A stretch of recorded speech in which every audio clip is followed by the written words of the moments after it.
আসসালামু আলাইকুম। আমার নাম মেহেরুন সুলতানা। আমি চাঁদপুর সরকারি কলেজের অনার্স প্রথম বর্ষের শিক্ষার্থী। মাননীয় প্রধানমন্ত্রী, আপনি চাঁদপুরে আসে আমরা অত্যন্ত আনন্দিত এবং গর্বিত। ইলিশের বাড়ি চাঁদপুরে আপনাকে স্বাগতম। আমি বিগত 3 বছর ধরে চাঁদপুর সরকারি কলেজে পড়াশোনা করছি, কিন্তু বহু বছর ধরে চাঁদপুর সরকারি কলেজে অবকাঠামোগত কোনো উন্নয়ন দেখছি না। আমরা বর্তমানে চাঁদপুর সরকারি কলেজে প্রায় 17,000 শিক্ষার্থী আছি, কিন্তু সে তুলনায় জায়গা অনেক কম। আমাদের কলেজের পাশে কলেজের মালিকানাধীন একটি ভূমি রয়েছে, যেটি ব্যবহার করে আরেকটি ক্যাম্পাস করলে আমরা চাঁদপুর জেলার মানুষ এবং চাঁদপুর শহরের শিক্ষার্থীরা খুবই উপকৃত হব। এতে করে চাঁদপুর জেলার শিক্ষার মান উন্নয়ন হবে। মাননীয় প্রধানমন্ত্রী, আমরা আপনার কাছে আশাবাদী যে আপনি মঞ্চে থাকা অবস্থায় কলেজের ওই ভূমি ব্যবহার করে আরেকটি ক্যাম্পাস করার ঘোষণা দিয়ে যাবেন। এটি করলে আমরা আপনার কাছে চিরকৃতজ্ঞ থাকব।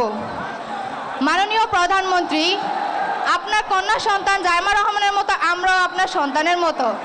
জাইমা রহমান যদি আপনার কাছে কোনো আবদার করতো, আপনি কি সেটি ফেলতে পারতেন?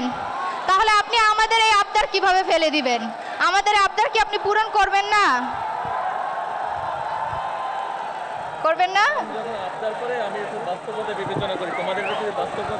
অবশ্যই ইনশাল্লাহ করব। আমাদের ছাত্রী নামটা মেহরুন্নেসা, মেহরুন সুলতানা ওর কলেজের ব্যাপারে একটি কথা বলেছে। ও আমাকে বলেছে আমার সন্তানের মতো নয়, এবং আমার সন্তান যদি কোনো আবদার করতো আমি রাখতাম কিনা। আমার সন্তান যদি কোনো আবদার করতো, সেটার যদি বাস্তবতা থাকতো বা বাস্তবতা থাকে, অবশ্যই আমি সেটা রাখবো। ও যেই আবদারটা করেছে,